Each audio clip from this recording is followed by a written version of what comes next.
Hey, it's Rolling with the Beats, man. Hey man, it's Quinte Player. What's good with you? It's your boy Young Spaz on. What's good, fam? This is Knowledge. Like that 8. Right now I'm rocking with Like That 8. Like that 8. Let's get it. I'm rocking with Like That 8. So man, give me your background story, man, of who you are. Man, Antoine Allen, man. That's my name. Grew up in Hickory all my life. It's not too much, man. I you know what I'm saying? I always been a laid back person. I kind of always been I never been like a go with the flow kind of guy. You know what I'm saying? I always just been my own person. And really, to give a brief background, I've been through some things just like a lot of people have. And when I turned 17, Christ called me. And, I tried my best to live it. And I really dedicated my life to Jesus at 18. And I've just been going strong ever since. And then I used to write music when I was a kid. I used to write R&B lyrics. And after I got saved, man, God just kind of changed the genre. That's just kind of what it was, yeah. Okay. Yeah. So do you remember what was one of your first rhymes that you wrote? My first one, I wrote it to Nicki Minaj's "Moment for Life." It was about the first one I think I wrote.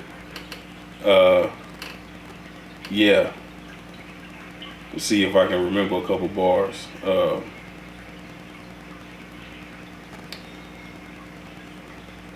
I can't remember it off the top of my head. I got you. But that was around the beginning, man. I mean, that was like maybe 10, 12 years ago. You know what I'm saying? Yeah. Okay. Yeah.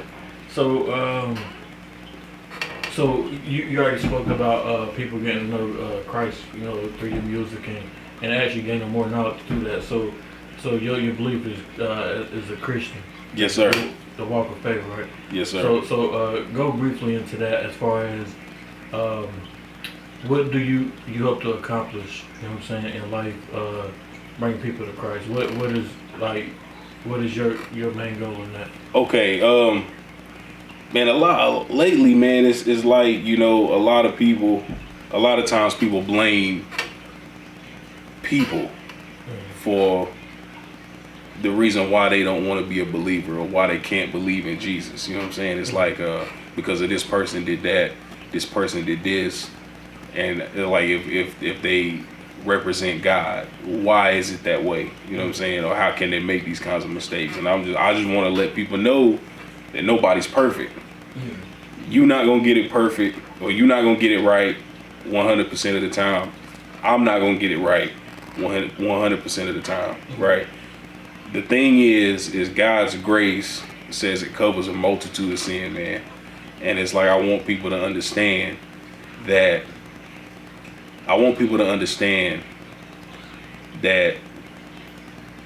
Jesus died because we're not perfect. You see what I'm saying? Yeah. And so it's like I'm not perfect because I'm a Christian. I'm Christian because I need Jesus. Gotcha. And so that's really what I want to portray, and I want people to understand. Okay. Yeah. And that quote is actually from Lecrae. Let me get that man his props. Oh, yeah. Hey, but that right there sums it up, though, man. That's a very deep, but you know what I'm saying? Yeah. A very good content. You know what I'm saying? Yes, sir. To give people. So let's go into some of your daily lifely duties that you do. As far as you know what I'm saying, your daily walk with Christ, your daily walk in your music. What are some stuff that you? I say, man, I use life as inspiration, man, and I find inspiration in just about anything. And really, mainly, is my family, man. If you follow me on Facebook, social media, I love my family, man. I love my wife, I love my kids, and really, that's where ministry really starts, is in the house. You know what I'm saying? Getting your house in order first, and making sure they know Jesus. You know what I'm saying? And it's creating a culture in my house of worship, and just making sure that, you know, my family we're all on the same page. You know what I'm saying? And that's really what my days look like, man. And like I said, like everything's an experience, and I find inspiration in everything, and it just kind of spills over into my music, man. And you know, there's a lot of things that I would like to do that I haven't done yet, you know, with as it pertains to the community and everything like that. But those are things that I'm working towards. Okay. Yeah. So you mentioned that you was married. So how long have you been married, and how have your marriage journey been as far as, you know what I'm saying, being young and a young black man here in Hickory? So I gotta calculate. It's a shame you've been married so long. You gotta calculate. No.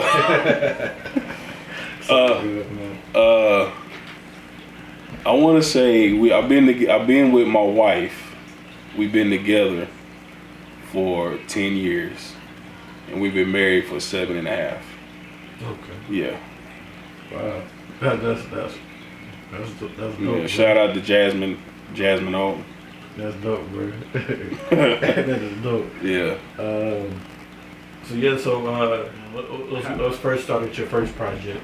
What was the name of it, and how many songs on it, and when you put it out, how did it make you feel? The first project, man, was my mixtape, and it was called Life After Sunday, and it was 15 tracks on it, and I worked so hard on it because I had a lot of songs lined up. I mean, I probably had about 25 songs, about like 10 of them didn't make it on the mixtape, but I was so excited when I released it because it had been so long coming. You know, I had been wanting to release it for a long time. I mean, it probably took me maybe a couple years to actually get it recorded and get it mixed and mastered. And I was excited, man, because I just knew like what I had, you know, people needed to hear it. Yeah. And you know, I feel like I got a pretty good response back from it. Okay. Yes, sir. So now we're going into from your first into your second, right? What was your inspiration as far as going into your first mixtape put out, so you going into your second album? Your first album, yeah. Okay. So a little feedback I got from the mixtape was people kept telling me that I needed original material is what they wanted to hear. Just like the mixtape was good, and using other people's beats was cool, but what they wanted to hear, my voice and my sound. Yeah. And I heard it, you know what I'm saying? But with the first album, the inspiration was just giving people an insight. It was called Living Sacrifice, was the first album. It's just giving people the insight of what it should look like to be a believer. Gotcha. You know, and that's every aspect. That's, church, which is like 10% of what God called us to do. If that, you know what I'm saying, is like outreach ministry. It touches on that. It touches on your struggles. Every day you might not get it right. You know what I'm saying? Like I said earlier, you're not going to get it right 100% of the time. It touches on that. And that's what I wanted to portray in that one, was that you have to take it one day at a time in this life. Okay. And being a living sacrifice isn't something that happens overnight. True. You have to sacrifice every day. True. That is true. Yeah. It's real. So let's go into your third album, man. So the third one, your second album, but it's your To be the third project, yeah. Third project. That is Faith to Faith. Okay. So talk about a little bit about this one. Faith to Faith represents growth. Okay. So that's what it is, a message of growth. So it's like, you don't get it right today, get it right tomorrow. You know what I'm saying? Yeah.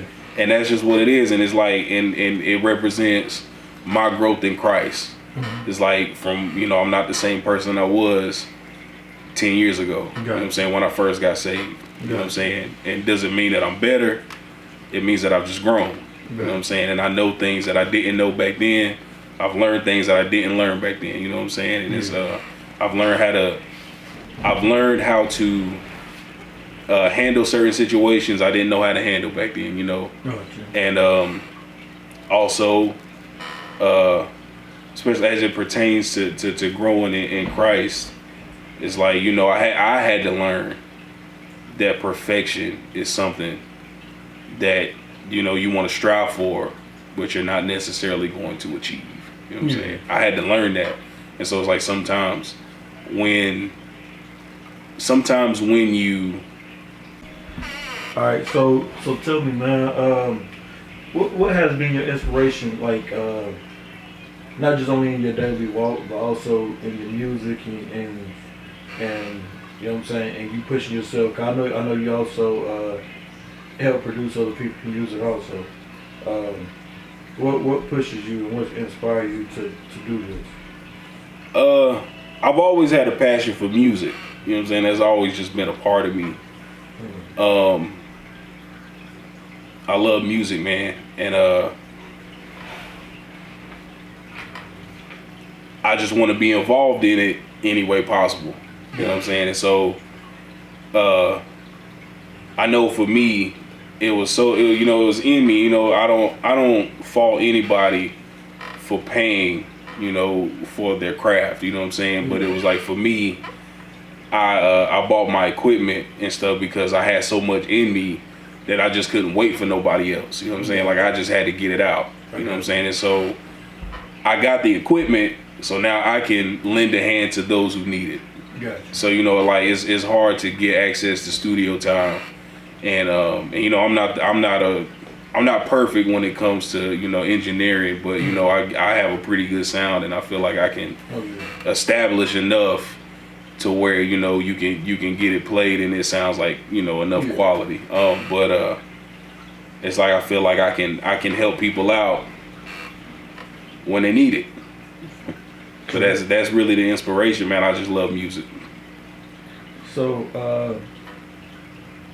where not the furthest, but I would say, where have your music reached to where you was surprised, and where would you want it to reach? You know what I'm saying, within the time coming.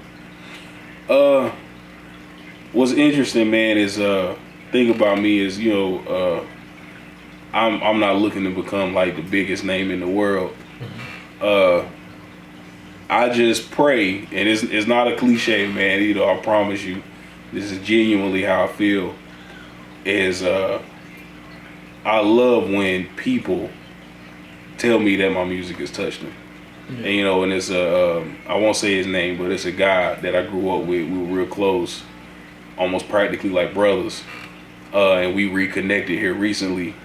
And he told me that he saw one of my videos. He was listening to some of my songs, and he said it brought him to tears because he just heard the gospel and he heard the message, and he said it sounded so genuine, and he said it touched him, and he said, you know, that's really just the goal, man. Is this, that it touches somebody's heart. And that it encourages people to really begin to look at life a little bit differently, man. And being a Christian ain't so bad, man. Oh, yeah. And that's what it has done, but at the same time, that's the goal. You see what I'm saying? Gotcha. Yes, sir. Okay. So, let's talk about your live shows. How many have you in your live shows? How is your energy in there, and how is the energy that people perceive you? How do you feel like the energy is in there? So, I do a lot of I've done a handful of shows, countless at my home church. Gotcha. And I feel like because, you know, they're more familiar with the music. Yeah. That, you know, they kind of get more involved in a little bit more hype. Yeah. But, you know, when you present a Christian rapper outside of that environment, it's a little bit different, you know, because I don't think people know how to interact with it sometimes. Yeah. But if you listen to it, it's dope music. You know what I'm saying? And I'm not trying to be cocky or not trying to be arrogant. Right, it is dope. But it's really, really hot music, Yeah, man. And you know what it is, man. Yeah. So, but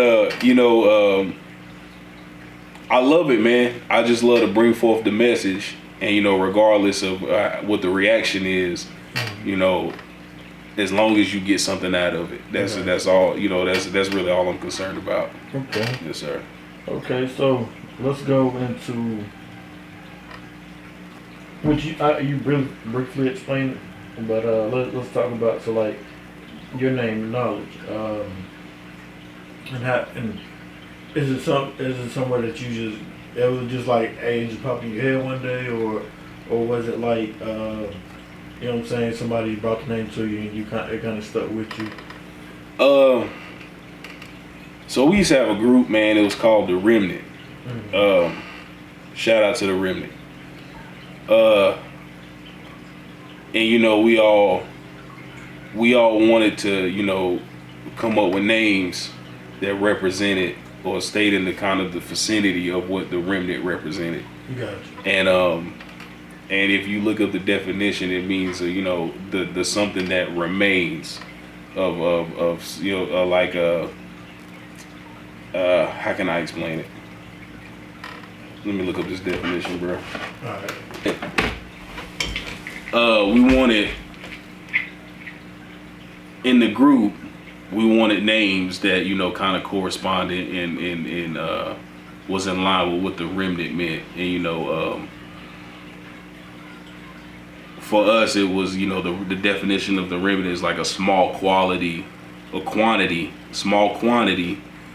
of something. You see what I'm saying? So like something that's remaining, a small quantity of things that's remaining from something. Yeah. And for us, what that meant for us was that we wanted to be a group of people that brought forth the gospel, without restraint, without holds. We just wanted to just bring forth the gospel, what I'm saying, in our music as hard as we can, as hard as we could. And and like I said earlier, I needed to match what my message was trying to portray.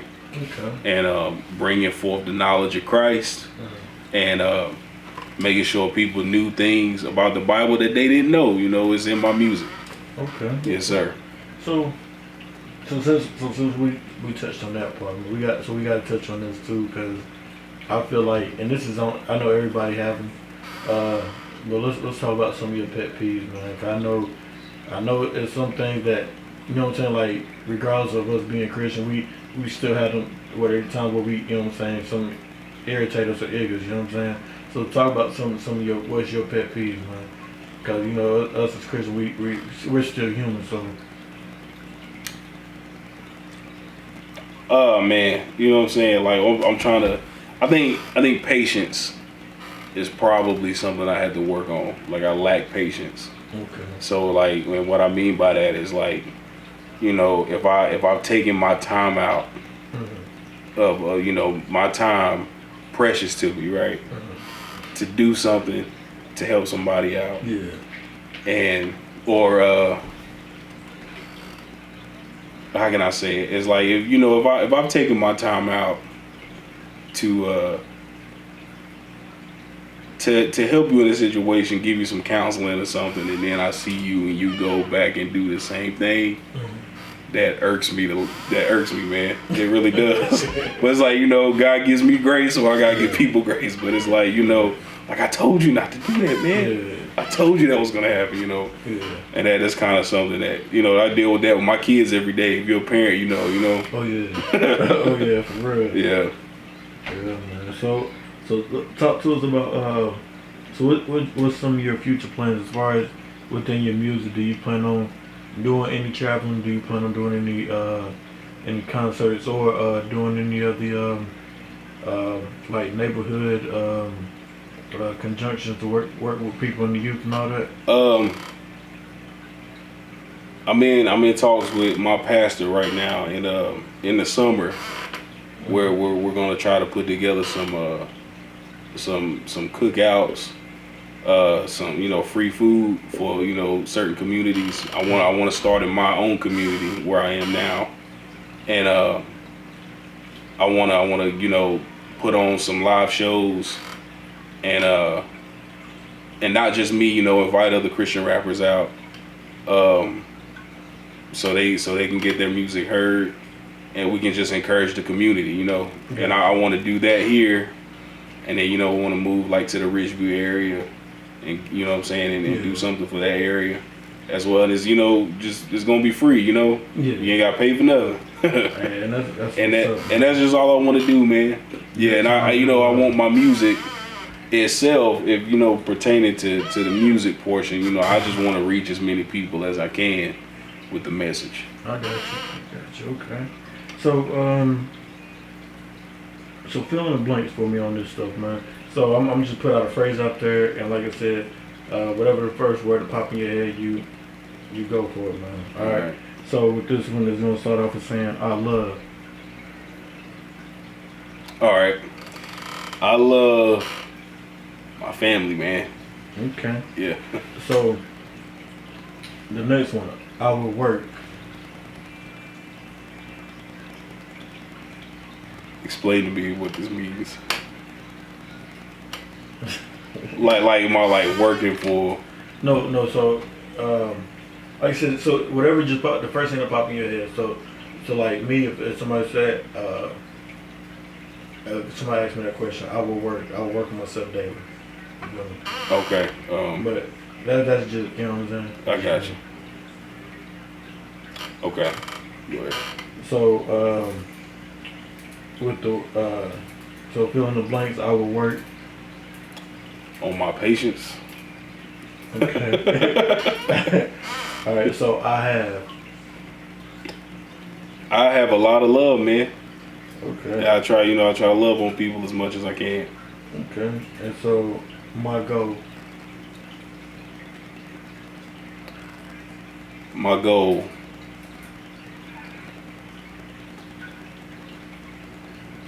goal is to help people come into the realness of Jesus. Okay. That's dope. That is dope. So, what if you had a message for kids, man? What for anywhere from ages of 3 to teenage to to their 20s? What would their message be?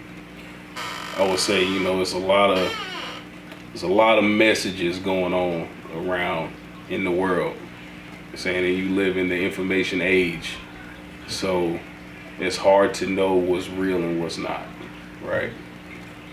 I would say to the youth,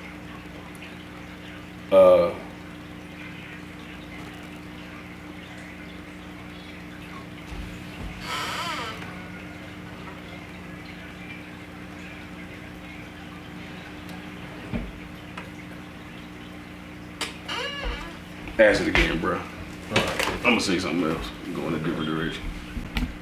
Okay, man. So for this last question, man, what's the message that you would have for the youth generation, the kids from the ages of 3 to I say about 18, 20? I would say, man, be encouraged. I would tell them Jesus loves them, and no matter what, you can always count on Jesus for anything. Most definitely. That's what I would tell them, and I would just encourage them to continue to be great, and don't let anybody stop you from being great. Gotcha. So with this actually being the last question, man, can you give us your contact information where people can find your music? They can get in contact with you for features, for for shows and all that. You can follow me on Instagram. I'm on Instagram and I'm on Facebook. Instagram is Knowledge HKY. Same thing with Facebook. Knowledge HKY. Also, you can contact me from my regular page is Antoine Alton. One of a kind. Oh yeah. So man, I appreciate you, man. And this is gonna wrap up the interview and stuff, man. Hope you have a blessed day. All right, thank you, bro. Can't no one take that from me. This is the life Jesus paid for. Seems like this life was made for me. I always knew that everybody had a choice, but then I think that I never really wanted one. And back then when I didn't know his voice, I knew that I was different, cause I knew I really wanted love. See, we go through life always trying to fill a void. We look to people, look to things, trying to find joy. See a little happiness, we think that we've obtained it, but no person, no replace or a thing can maintain it. A lot of pressure in this world to be a certain way, putting on doing things that you really hate. Instead you find yourself sitting in an empty space, thinking that you should have been up front in the first place. But from experience, when I gave my life to Christ, I had a feeling of fulfillment that was in my life. The transition wasn't hard, it was pretty natural. I guess me and Jesus mixed like a good master. This is the life I was made for. Ain't no other life for me. I live the life Jesus paid for. Sacrifice for you and me. This is the life I was made for. Can't no one take that from me. This is the life Jesus paid for. Seems like this life was made for me. I'm not saying that I'm perfect cause I make mistakes. I used to beat myself up before I knew was grace, but when I understood it, my mind was at peace. No matter what I did, his love would never decrease. When I was in the world, saw glimpses of my destiny. I would've made it, I just didn't know the recipe. Jigsaw puzzles, we just notice a percentage till the pieces come together and we see the bigger image. Like when I found Jesus, it just seemed like we matched. All the things that Jesus offered, all the things I wish I had. Love, peace, and joy are all that I desired. Like God, an electrician, this is how I was wired. Sparked a fire like a lighter light. Something just clicked like Verizon from Sprint. It wasn't hard to make the switch. If I never drink again, my thirst will always be quenched, cause it's everlasting water that it gives always hits, yeah. This is the life I was made for. Ain't no other life for me. I live the life Jesus paid for. Sacrifice for you and me. This is the life I was made for. Can't no one take that from me. This is the life Jesus paid for. Seems like this life was made for me. I was drawn to this life. The ways of the world weren't for me. It just seemed so right to know that Jesus adores me. I'm in paradise. There's no other life for me. He gave us his grace. That's enough to reassure me. This is the life I was made for. I was made for. Ain't no other life for me. Ain't no other life. Jesus paid for. Jesus paid for. Sacrifice for you and me. You and This me. is the life I was made for. I was made for it. Ain't no one take that from me. Now you This can't is the take life Jesus paid for. Seems like this life was made for me. This life was made. This life was made. This life was made, for me, yeah. I'm made for this. I'm made for this. I'm made for this. Yeah, it's me, yeah. This life was made. This life was made. This life was made for me, yeah. I was made for this. I was made for this. I was made for this. For the King, yeah. This is the life. This is the life. This is the life. It was made for me. This is the life. This is the life. This is the life. It was made for me. I was made for this life. I was made for this life. I was made for this life. I'ma serve the King. I was made for this life. I was made for this life. I was made for this life. I'ma serve the King.